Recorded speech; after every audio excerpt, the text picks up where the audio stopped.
Jusqu'à 9h, Good Morning Business. Il est 8h17. Bonjour Edwige Chevrillon. Votre invité, c'est le président agricole du Crédit Agricole, le directeur général du Crédit Agricole, je vais y arriver, Philippe Brassac.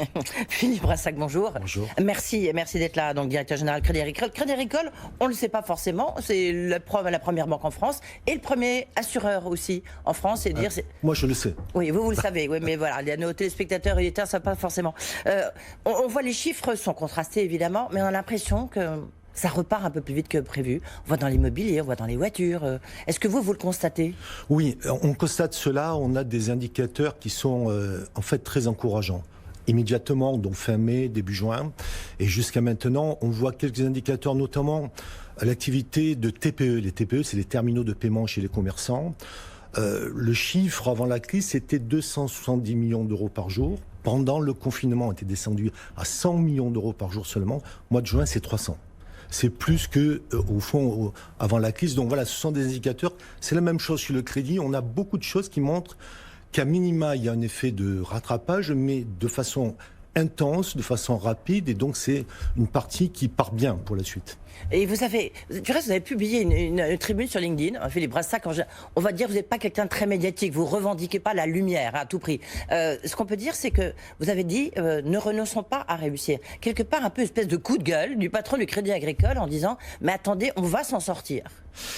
J'ai fait ça parce que beaucoup au fond, de prédictions peuvent être autoréalisatrices, notamment lorsqu'elles sont négatives. Si tout le monde s'attend à ce que le chômage explose, c'est pas le cas aujourd'hui, mais si tout le monde s'attend à cela peut avoir beaucoup de conséquences. Et donc, il faut être pragmatique. Il faut regarder si les dispositifs sont là. Ils sont là. On a de quoi, d'une certaine façon, combler le trou mécanique qui a été créé par le confinement. Et si la reprise et donc la confiance est là instantanément. Et c'est plutôt le cas. Donc c'est encourageant. Voilà, on va dire que la partie n'est pas gagnée d'avance, mais disons aussi qu'elle n'est pas perdue d'avance, et c'était le sens de ma tribune. La consommation, est-ce qu'on sait que les Français ont à peu près engrangé dans leur bas de laine à peu près 70 milliards, 75 milliards d'euros? Qu'est-ce qu'ils en font? Est-ce que la consommation repart malgré tout? En fait, tout s'est figé pendant le confinement. Les Français sont restés confinés. Ils ont fait le minimum en termes de consommation, y compris en termes d'épargne. Tout est resté sur les dépôts à vue, et on a un retour à la normale. Sur l'activité chez les commerçants, l'activité immobilière, 320 000 simulations de crédit habitat sur le mois de juin, c'est plus qu'avant la crise. Donc c'est pas que les choses que l'on déstocke, entre guillemets, qui avaient été arrêtées, ça repart. Et en termes de comportement épargne, c'est la même chose, c'est-à-dire qu'on retourne vers des choses classiques, il y a un retour à la normale. Je crois qu'on peut pas le dire autrement. Et en tant que tel, la vitesse à laquelle ça se passe, la non-hésitation, finalement, de la consommation est un élément très encourageant. Il y a une question aussi, un bon indicateur, c'est le nombre de prêts garantis par l'État. Est-ce que vous voyez un certain tassement? Est-ce que vous pouvez nous donner les derniers chiffres, parce que je rappelle que vous êtes le premier banquier de France. Combien vous en avez distribué et quelle est l'évolution de ces PGE? Alors, le Crédit Agricole, c'est 25 à 30% de la part de marché commercial et financière en France. Donc, vous pouvez multiplier par 3 à 4. Vous avez les chiffres nationaux. Nous, on a distribué 175 000 prêts garantis par l'État pour un montant de 28 milliards d'euros. Je rappelle que c'est le dispositif du T2, celui qui vient combler partiellement le manque d'activité. C'est en train de se tasser, mais il y a une capacité à aller en chercher jusqu'au 31 décembre, donc ce n'est pas terminé. Et puis les banques, de façon générale, pas que les Crédits Agricoles, ont rajouté au moins autant dans les reports d'échéance. Pour le Crédit Agricole, on a fait quasiment 550 000 reports d'échéance, le 2/3 pour le monde professionnel et les entreprises, pour environ 4 à 5 milliards d'euros. Donc, ce sont les dispositifs, les prêts garantis par l'État pour apporter de la trésorerie, et puis les reports d'échéance qui permettent de repousser à plus tard un certain nombre d'échéances et étaler dans le temps ces difficultés, pour que la reprise venant, on puisse avoir cette capacité, au fond, avoir bridgé, passer au-dessus de ce trou particulier du confinement. Et c'est en termes d'évaluation des risques, le nombre d'entreprises qui sont en difficulté que vous avez chez vous? Alors, à ce stade, je vais être très pragmatique, je regarde juin, début juillet, le taux de défaut est stable, il n'a pas bougé. Alors, c'est pas une divine surprise, c'est normal, puisqu'il y a tellement d'interventions à la fois vis-à-vis du monde, des entreprises, des professionnels, et puis sur les particuliers, qu'il aurait été complètement anormal que les défauts apparaissent maintenant. Mais là aussi, c'est une bonne nouvelle. On a un coût du risque qui monte dans les banques, mais ce sont des provisions prudentiel pour le futur. Le vrai risque, les défauts auprès de nos clients sont restés stables pendant cette période. La grande question, Philippe Brassac, on le sait bien, ces PGE, c'est formidable, ça a permis sans doute d'éviter de nombreux défauts d'entreprises, mais la question c'est aujourd'hui, on en fait quoi de ces PGE? Parce que report d'échéance, ça montre bien que les entreprises, elles vont sans doute avoir du mal à rembourser ces prêts garantis par l'État. On travaille sur une structure, il y a Jean Lemierre de BNP Paribas, il y a Patrick Artus, essayer de peut-être créer une sorte de bas de banque où on mettrait tous ces PGE qui seraient transformés en quasi-fonds propres. Est-ce que vous travaillez là-dessus? Comment est-ce que vous voyez la transformation de ces PGE? En fait, je pense qu'il y a plusieurs types de besoins. Pour les PGE, les choses sont assez simples et assez claires. Il y avait un besoin d'apporter de la trésorerie pour ceux qui n'en avaient pas assez. Je rappelle que la majorité des professionnels et des entreprises n'y sont pas allés. C'est donc que pour les situations où c'était beaucoup trop tendu en termes de liquidité. Donc ces PGE ont été mis en place. Je rappelle qu'ils sont quasiment à 0% la première année. Ils ne sont pas remboursables avant 12 mois. Et si le chef d'entreprise a des difficultés pour rembourser dans 12 mois, il peut les étaler sur 5 années suivantes. Donc c'est pas facile, mais tout de même, compte tenu de la perte d'activité qui est plus ou moins importante, je pense que pour l'immense majorité des emprunteurs PGE, le fait d'être à un taux qui est quasi nul, la capacité d'attendre 12 mois, voire 6 ans au total, doit faire en sorte que ces PGE ne posent pas structurellement de problème. Ça ne résout pas les besoins de fonds propres des entreprises qui doivent relever d'un dispositif supplémentaire. Mais donc il faut ce dispositif? Comment est-ce que vous voyez justement le passage entre ce PGE et des quasi-fonds propres? Il n'y a pas de passage. Pour vous, il n'y a pas de passage. Oui, parce qu'il y en a. Non, parce qu'il y a la dette en tant que telle qui était nécessaire. Et les quasi-fonds propres sont par ailleurs plutôt nécessaires pour la relance, pour la capacité d'investissement et de développement. Et le tempo n'est pas le même. Il y avait vraiment besoin de combler les manques de trésorerie.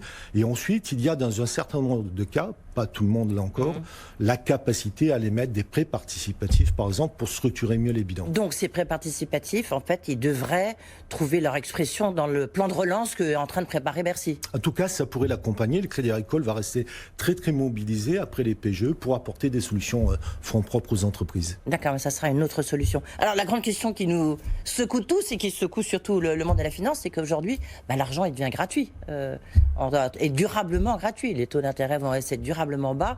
Puis on voit bien, il y a quand même une politique où on a l'impression que tous les robinets sont ouverts. Philippe Brassac, est-ce que pour vous, c'est effectivement une donnée fondamentale dorénavant de votre univers, de la finance et de la banque? Alors l'argent gratuit pour les emprunteurs, ça fait maintenant quelques années, puisque les taux très très bas font que les taux pour les emprunteurs mais ça va durer. sont très faibles. Ça va durer, mais ça fait maintenant, on va dire, 3-5 ans que cela dure. C'est pas une très mauvaise nouvelle pour les banques, mais c'est une mauvaise nouvelle pour les épargnants, puisque évidemment, on dit toujours c'est bien pour l'emprunteur, mais ça veut dire que pour les épargnants, il n'y a pas de rémunération significative sans risque. Et donc ça change beaucoup le paradigme pour les épargnants de façon fondamentale. Non, vous faites allusion à autre chose, et ce à quoi vous faites allusion, c'est le fait que, heureusement, et tant mieux, les banques centrales du monde, et notamment la Banque Centrale Européenne, ont au fond ouvert les livres ouvert les robinets, pour refinancer de façon exceptionnelle, comme elle en a la capacité technique, les États face à la crise du Covid. C'est une arme qui est redoutable en circonstances normales, parce que cela peut appauvrir la compétitivité de votre économie, mais face à une crise internationale que l'Asie, les États-Unis, l'Europe subissent, que les banques centrales se mobilisent dans une sorte de jeu à somme nulle pour apporter de la création monétaire pour les États, c'est plutôt une très très bonne nouvelle. Mais pour les banques, ça ne change pas complètement votre business model? Non, pour les banques, ça nous permet de travailler de façon beaucoup plus sereine que ce qu'on a vécu, par exemple, en 2008, qui était une crise financière, ou en 2011-2012, parce que les banques centrales ne soutenaient pas, qui était une crise de la dette souveraine. Ça nous permet de faire le job et d'être vraiment au chevet, en première ligne de la remédiation de l'économie. Est-ce que vous pensez que est-ce que pour les banques, est-ce que vous croyez en l'effacement des dettes? Vous savez, il y a tout un débat, on ne va pas forcément rentrer trop longtemps dans cette problématique, mais il y a un vrai débat pour savoir si on peut effacer les dettes des États. Techniquement, oui. Techniquement, on peut. Techniquement, on le fait. On le fait notamment pour des pays en voie de développement et tout le monde sait que c'est possible. Vous savez, il ne faut pas rester dans cette sémantique-là. Lorsque vous voyez, même avec des critères rigoureux, 60% de dette par rapport au PIB, qui paraissait être la rigueur. Mais on disait 60%, en cours, ça redescend jamais à zéro. Donc il y a forcément, on l'observe, un stock plus ou moins important de dette d'État qui en fait se renouvelle tout le temps. Est-ce qu'on peut appeler ça une forme d'effacement de dette perpétuelle? Oui. Donc voilà, une nouvelle fois, la bonne nouvelle, c'est que la Banque Centrale Européenne n'ait pas mis un plafond sur lequel les États taperaient au moment où, avec la guerre du Covid, les États ont besoin de tirer exceptionnellement sur leurs capacités. On le voit dans différentes banques de par le monde, y compris en Europe et en France. Est-ce qu'il faut s'attendre à une vague de plans sociaux dans les banques? Il faut espérer qu'il n'y en ait pas. Et chez vous? Et au Crédit Agricole? Alors, non. Il n'y a pas de plan social? Non, il n'y a pas de plan social, mais là encore, évidemment, on est préoccupé des annonces qui sont faites, de certains plans sociaux. Si on veut relativiser un instant cela, un certain nombre de ces plans sociaux préexistaient avant le Covid. Et donc on voit la confirmation dans certains secteurs plus durement touchés, hélas, de ces plans sociaux. Évidemment, c'est une préoccupation. Donc il faut s'engager pour soutenir au maximum l'économie. Mais je ne fais pas partie de ceux qui pensent qu'il y a un mur particulier à la rentrée qui ferait qu'il y ait beaucoup de plans sociaux. Il ne se passe rien de particulier à la rentrée. Il faut que la croissance soit toujours là, la confiance, et il faut que nous maintenions les dispositifs qui permettent à l'économie d'être soutenue. Merci beaucoup. Merci beaucoup Philippe Brassac. On a compris techniquement, on peut effacer les dettes et on a compris que il faut rester plutôt positif et que la confiance c'est très important. Merci beaucoup. Merci à vous.